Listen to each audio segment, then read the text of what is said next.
Lori Kanda here with another edition of Find Your Science, and today we're going to talk about density.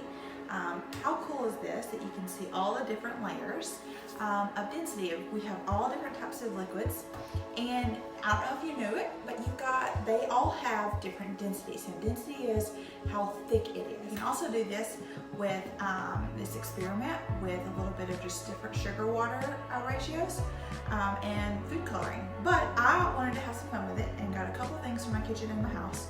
Make sure you ask your parents before you start just grabbing things on the go. And what we're going to do is we're going to show a density column. So just like this, and it'll take a little bit to settle sometimes. I tried using a funnel. So a little note to self is that whenever you do it, it's going to cause the fluids to push down into the fluid beneath it.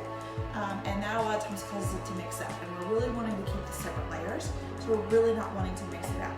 So instead of using the funnel, I'm going to just kind of very gently pour it on the side of my bottle. So I've got a couple of clear bottles and various different things. I absolutely experiment with this and find what different liquids have and where they are in the space. So to start with, I started with some syrup. All right, I thought that was pretty thick. Another option is adding some maple syrup.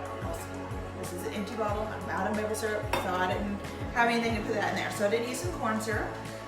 Karo syrup, sorghum, things like that you can put there. So the next thing I'm going to do is I have whole milk. I've got a couple of cups, so I went ahead and pre-poured. I didn't measure, I just kind of did pour, so I'm tilted on the side and I'm going to pour this in very slowly.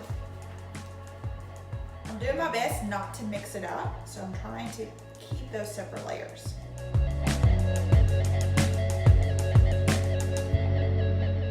Alright, so I've got their milk layer, so you can kind of see there, as it kind of goes back. Again, it will set a little bit, but I have my clear, kind of yellowish color of the corn syrup, and now I have my layer of white for we're going to go with some dish soap. I didn't put the dish soap in a cup. I figured this little spout is going to help me with it, so I just have some blue dish soap.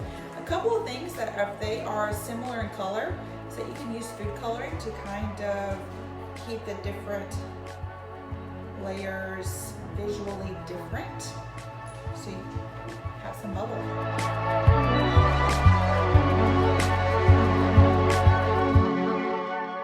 So now you see I now have 3 layers, right? I have the corn syrup, I have the milk, and now I have a layer of dish soap, right?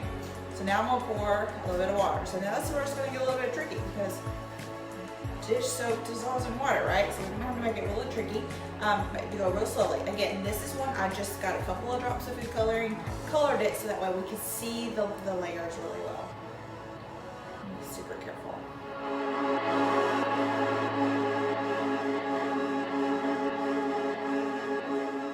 There we go. This one did mix up a little bit with the dish soap and me turning it, so you got to be careful. I suspect it's going to kind of settle and separate it back out just a little bit. So you can see a little bit of mixture with my milk and my dish soap, but it's still working. And this one's been sitting a little bit, so you can see that the milk is separated out. So now I'm going to pour in my vegetable oil. This is the next one that I have. The last one that I have, so you can see another layer has occurred, is rubbing alcohol. And again, I colored it red for a reason. And I did this one in black for a reason because I want you to see something when I pour this in the vegetable oil. I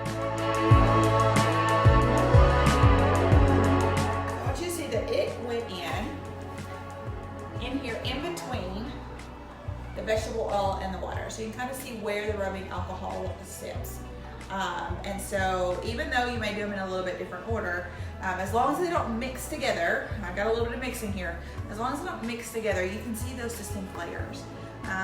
If you want to do something a little bit different, get some objects. Get a paper clip, a marble, maybe a bobby pin, or a screw, and put it in here and kind of see where does it land in this column. Fill this whole thing up, do thicker layers, so you can see where they land.